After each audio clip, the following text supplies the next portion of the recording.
This is Sky News at 12, the headlines. Alfie Evans, the little boy at the centre of a legal battle over his medical treatment, has died. His parents say they're heartbroken at the 23-month-old's death. We'll be at Alderhay Children's Hospital in Liverpool, where Alfie was being treated. Also today, Labour demands the resignation of the Home Secretary as Amber Rudd apologises again for the Windrush scandal. The parole system is set for a major reform after the case of black cab rapist John Warboys. And on your bike, Birmingham's told it can't have a new velodrome for the Commonwealth Games. Very good afternoon to you. Alfie Evans, a 23-month-old at the centre of a legal fight over his medical treatment, has died. His parents said this morning that they're heartbroken after Alfie died at 2:30 a.m. His treatment was withdrawn on Monday evening, and his parents were talking to Alderhay Children's Hospital in Liverpool in the hope of taking him home. Well, his father, Thomas Evans, posted on Facebook a short while ago saying, "My gladiator laid down his shield and gained his wings at 2:30 a.m. Absolutely heartbroken, and I love you, my guy." Well, meanwhile, his mother posted saying, "Our baby boy grew his wings tonight at 2:30 a.m. We are heartbroken. Thank you, everyone, for all of your support." Well, our correspondent Nick Martin is at Alderhay Children's Hospital in Liverpool for us now. Nick, this legal battle has been going on for many, many months. Terribly sad news overnight. What's the reaction been there? Well, it is very sad, and there's a big outpouring today outside of the hospital. Most of his life, 23 months. OK, Nick, thank you. Well, it has been a long and very difficult road for the family who've been embroiled in this bitter legal battle for the majority of Alfie's life. Alfie Evans was born in Liverpool on the 9th of May 2016, but in December of that year, he was admitted to Alderhay Children's Hospital after suffering from seizures. Well, after 12 months of treatment and no improvement in his condition, on the 19th of December 2017, the hospital took the case to the High Court to argue that his life support should be turned off, something the family were very strongly against. Then in February of this year, the High Court judge, Mr Justice Hayden, ruled in favour of the hospital, and he said that the medical evidence showed further treatment was futile. Well, Alfie's parents, Tom Evans and Kate James, launched an appeal. But in March, the Court of Appeal, Supreme Court and also the European Court of Human Rights, they all rejected the bid and sided with the hospital. On the 18th of April, Alfie's father travelled to Rome to meet Pope Francis, and he begged him to save his son's life. The Pope showed his support to the family and said new forms of treatment should be sought. But on Monday morning, the European Court of Human Rights rejected a bid for Alfie to be taken to a hospital in Italy for further treatment. And on Monday night at 9 p.m, doctors at Alderhay Children's Hospital finally turned off the youngster's life support machine. For several days, he continued to breathe on his own, prompting his parents to take their fight back to the courts one final time, pleading to be able to take him abroad for treatment. But the judge once again turned down that bid. Well, Alfie's case has raised many issues involving his care and the rights of his parents. Our health correspondent Paul Kelso now looks at the issues raised by his illness and the treatment that he received. Alfie Evans' brief life and disputed death has raised fundamental questions about what happens when medicine can do no more. For parents and doctors is unlikely to get easier. Paul Kelso, Sky News. The Home Secretary Amber Rudd is battling to save her job after she was forced to apologise once again over the Windrush scandal. She's facing new calls to resign after a leaked memo revealed the Home Office did have targets for migrant removal, despite her denying such targets existed. Well, in a series of late-night tweets, Amber Rudd said, "I will be making a statement in the House of Commons on Monday in response to legitimate questions that have arisen on targets and illegal migration. I wasn't aware of specific removal targets. I accept I should have been, and I'm sorry that I wasn't. I didn't see the leaked document, although it was copied to my office, as many documents are." And she finished by saying, as Home Secretary, "I will work to ensure that our immigration policy is fair and humane." Well, let's go live to Westminster now, and our political correspondent Laura Bundock is there. Laura, a lot of pressure building on the Home Secretary, but looking at those tweets, it doesn't seem that she's going to step down anytime soon. The tweets clearly say that Amber Rudd has every intention of staying on as Home Secretary, but I think this notion of the amount of pressure on her, Prime Minister won't want, is to be exposed to some of the criticism coming out as a result of the Windrush scandal. OK, Laura, thank you. Well, let's take a look at some of the day's other news now. And the suspect in what's known as the Golden State killings has appeared in court for the very first time. 72-year-old Joseph James DeAngelo is accused of committing at least 12 murders and 45 rapes on victims as young as 13 through the 1970s and 1980s. Well, the former police officer was arrested in California on Wednesday. 7 people have died in South Africa after a train collided with a truck. It sought the white Toyota pickup truck past a red signal in Cape Town and got stuck on the crossing as the train approached. The Palestinian ambassador to the UN is demanding an investigation into clashes in Gaza in which 3 Palestinians died, and it's claimed up to 600 others were injured. Protesters were demanding the right of return to Palestinian refugees. More than 40 Palestinians have died since the protest began at the end of March. The large crowd of this week in Gaza, larger than last week, is a demonstration that the Palestinian people, in a civilized, peaceful way, are expressing their opinion in the Gaza Strip, and they do not deserve to receive bullets for doing so. The NHS is to spend £150 million on cybersecurity after a cyber attack last year which affected 80 hospitals and led to more than 20,000 appointments having to be cancelled. The new contract with Microsoft will allow trusts to detect threats earlier and to isolate infected machines. The public could be allowed to challenge the release of serious criminals from jail under plans to overhaul the parole system. The review follows the outcry over the decision to release black cab rapist John Worboys, which was later overturned by the High Court. The Justice Secretary David Gauke said high-profile cases could be automatically reviewed without anyone actually lodging a challenge. We announced increased transparency, so the victims will be able to receive summaries of the reasons why a decision has been reached. We're also outlining that we want to bring in a reconsideration mechanism within the parole board, so someone can, if a decision is made, someone can say, hold on, not everything has been taken into account there. They can look at that again without going to judicial review and all the complications that involves. Well, joining me now from Westminster is the Victims Commissioner, Baroness Newlove, whose husband Gary was murdered by 3 youths in 2007. Thank you ever so much for sharing your time this lunchtime. First of all, if you can talk us through your personal story and how your case unfolded. Yes, Gary was attacked by a gang of youths in 2007. And my daughter's witnessed every kick and punch. So for the last 10 years, I've still been going through the criminal justice system. There's been parole hearings just recently. So I do really get where these victims are coming from. There's no transparency, there is no communication. And sadly, you know, it's taken a high-profile case such as this, which has been horrendous for every victim, to listen to on the media for the government to do something. But actually, today's message is very welcoming.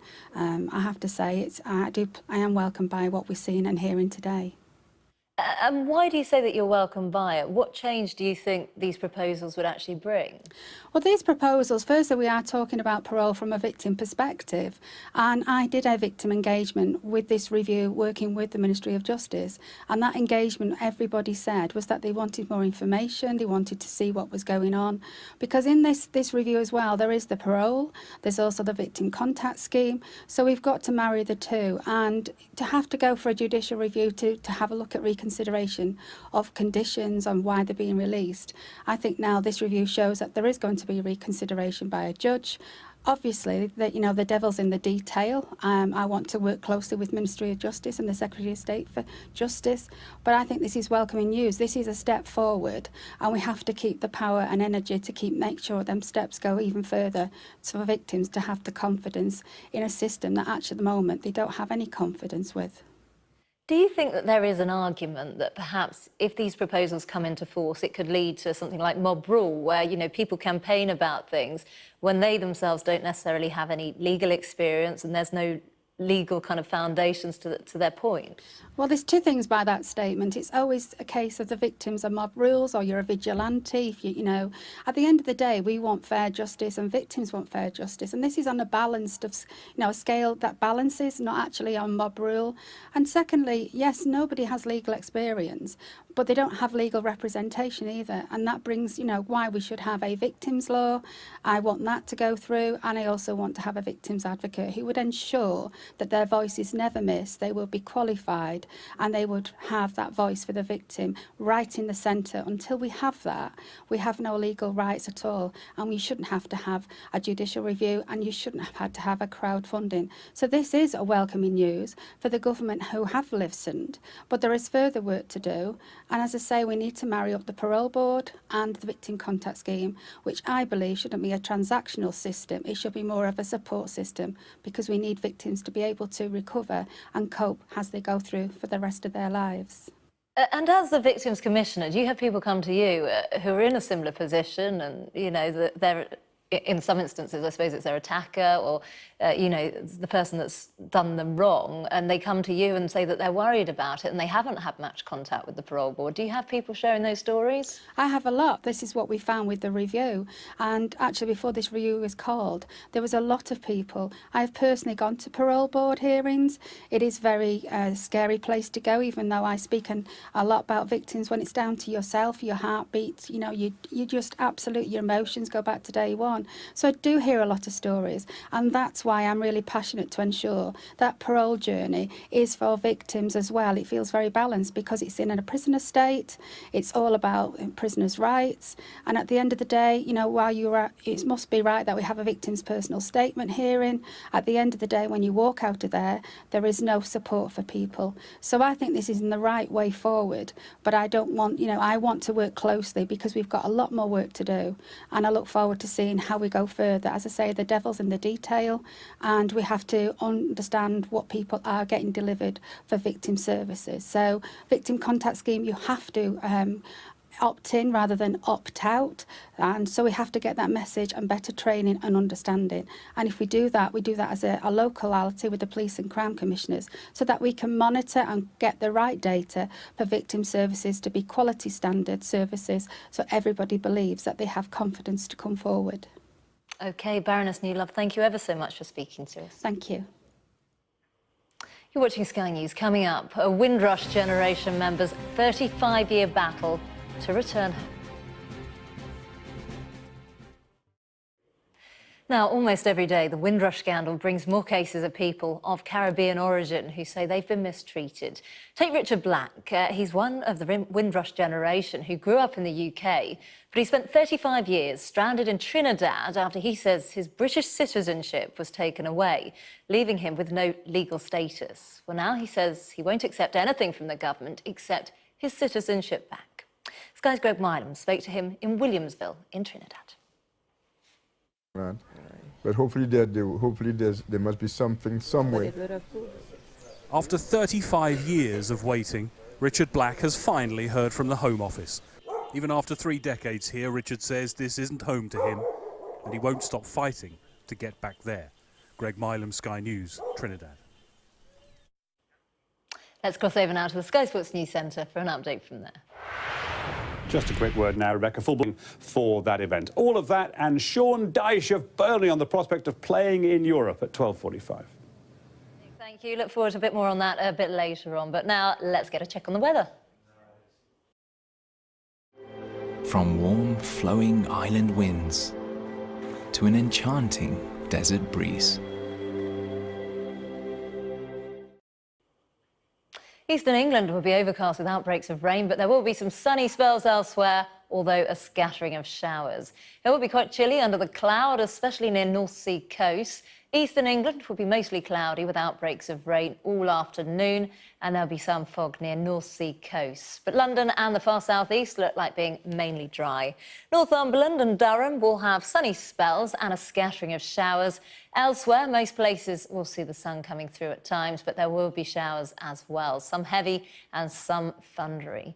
Inland areas will turn mostly dry overnight, but showers will linger near northwestern coast, while central and eastern England will be cloudy with mist, fog and some patchy drizzle. It'll be fairly mild under the cloud, chilly elsewhere, with a patchy ground frost developing. England and Wales will be mostly rather murky and damp on Sunday, although northern and western counties will see some sunny spells. The weather, sponsored by Qatar Airways. You're watching Sky News. Coming up, how Labour's targeting Tory councils in London in next week's local elections.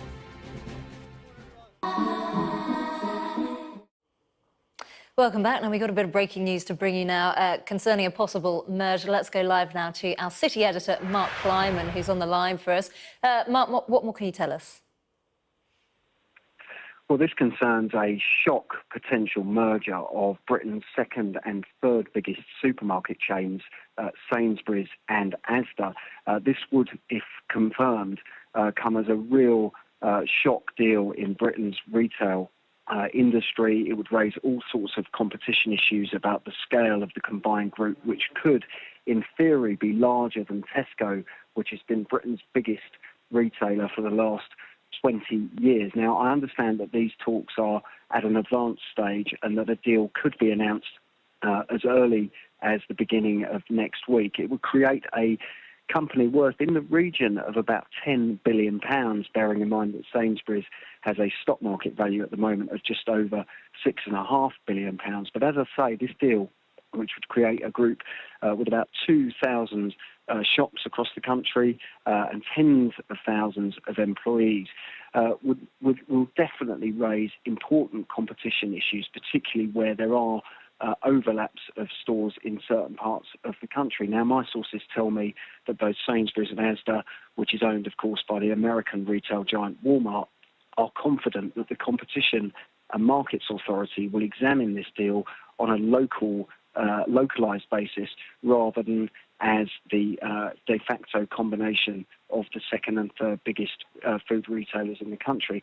My sources also tell me that the reasons behind this merger, which comes at a time of great pressure on Britain's big supermarket players as they face greater competition from online rivals as well as discounters like Aldi and Lidl, is that they will be able to invest even more of their financial firepower in promoting lower prices for British consumers. Now, both Asda and Sainsbury's are declining to comment on these discussions as things stand, but I suspect that given the disclosure of these talks, but Sainsbury's will be required to make an announcement on Monday morning to the London Stock Exchange, if not before then. OK, Mark, thank you. The Labour Party is making a major push to tighten its grip on London at next week's local elections. It's targeting the Tory strongholds of Wandsworth and Westminster, both high-profile Conservative boroughs. However, the election may prove difficult for the party against the backdrop of recent anti-Semitism allegations, as our political correspondent Lewis Goodall now reports. Good morning, everyone. Sadiq Khan is a man on a mission. Good to see you, okay? Good to see you, okay? Thank you. As mayor, he has to defend Labour's dominance in London's councils at next week's local elections. It's a sight to savour. Lewis Goodall, Sky News. Well, joining me now from West London is The Guardian columnist and author Owen Jones, and from Westminster, the political writer and former Labour Party member Nora Mulready. Thanks ever so much for both joining us this lunchtime. Nora, let's start with you. We were listening there to Lewis's report, heard one lady saying she used to vote Labour, now she doesn't. She says Jeremy Corbyn talks a load of rubbish, he's useless. What's your view? How's Labour going to fare? I actually think Labour's going to do really well, and it's a very strange feeling for a lot of long-term Labour people like myself, although I have now left the Labour Party, but I still consider myself a Labour person, to be watching this and to feel kind of bittersweet about what's happening at best. You know, we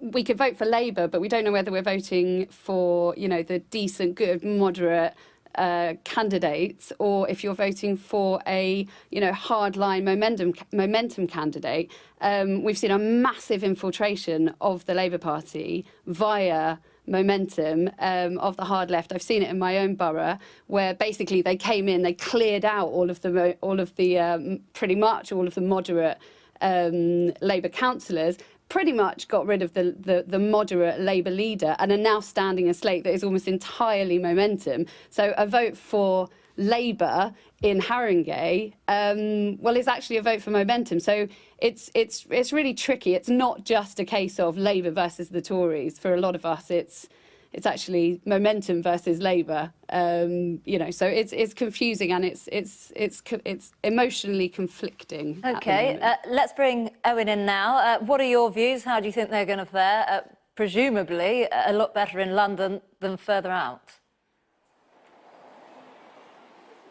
Well, I've been travelling across London and indeed the country with Momentum. I have to say you're a movement of predominantly quite younger people who are very idealistic and who want to change the world. They're motivated by social justice, workers' rights, building a society that isn't running the interests of a tiny elite, bankers, tax dodgers, but running the interests of the majority. And what I found, at the moment in Kensington and Chelsea, a borough which has always been Tory, is clearly the odds are stacked against Labour. We're mobilising thousands of people. Labour is one of the biggest political parties in the Western world, and so lots of younger members in particular knocking on doors, often for the first time. But clearly the odds are stacked against Labour. Westminster's never been a Labour council. Neither has Barnet, for example. Neither is Kensington and Chelsea, where I am now. Wandsworth was last a Labour council 4 decades ago. Labour have had a rough ride over the last few weeks, there's no question whatsoever. And so the only hope, I suppose, Labour have in terms of, because Labour's still on course to do the best of any party in London in the history of democracy, but winning those prizes, if you like, is extremely hard, and the only way Labour can do it, given in local elections in particular, people who vote Conservative are the most likely to come out and vote, particularly older voters.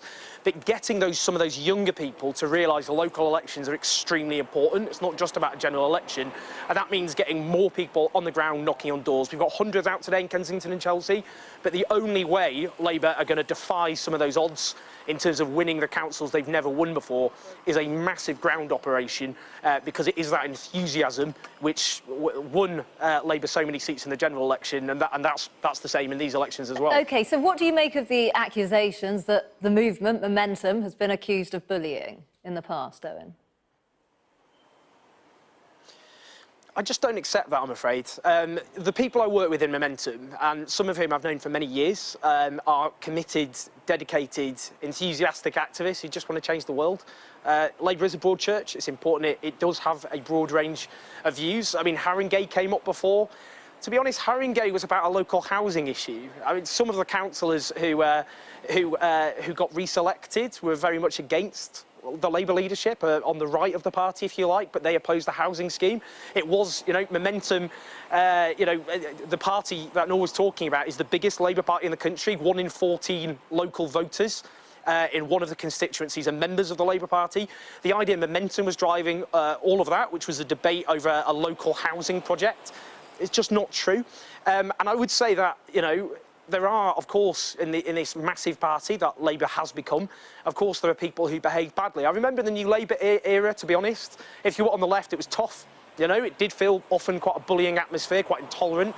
Anyone vaguely on the left was attacked as a trot. We haven't got a great deal of time. We'll come back to you in a moment, but let's bring you back in now, Nora. Let's talk about the Labour Party then, the shift, because if you look at Tony Blair when he was leader, it seems almost impossible to think that both he and Jeremy Corbyn are part of the same party.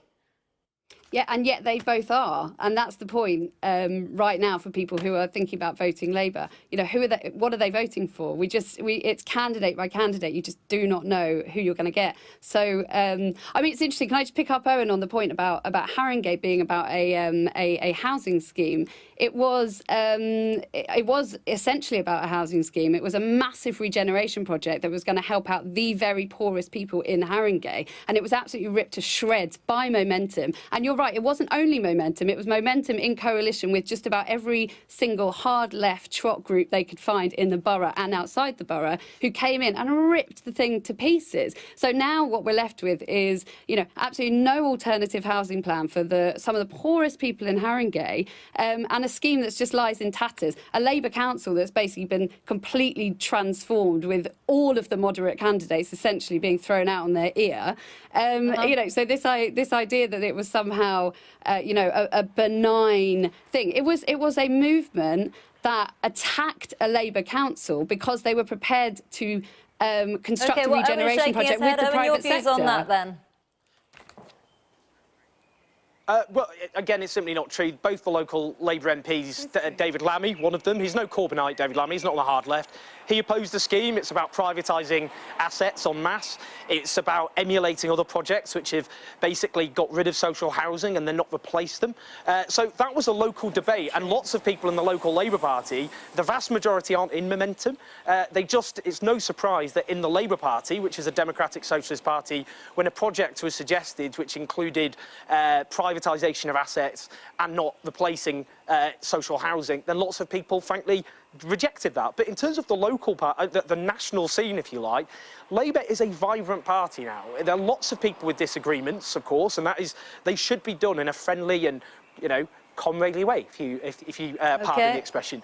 But the reality is, I don't think for any second the idea of Momentum, who I work with all the time, are bullies or thugs, is something we hear about a lot in the media, and frankly, it just could not be further from the truth. Right, I'll have to leave it there, I'm afraid. We've run out of time, but thanks ever so much. Owen Jones and Nora Mulready, thanks ever so much. You're watching Sky News. Coming up in the... Who share your DNA. Discover the uniqueness in you. Buy your kit today at ancestrydna.co.uk. Welcome back. Let's get a check on the day's sport now. This programme is brought to you by Vitality Health and Life Insurance. Getting active brings its own rewards.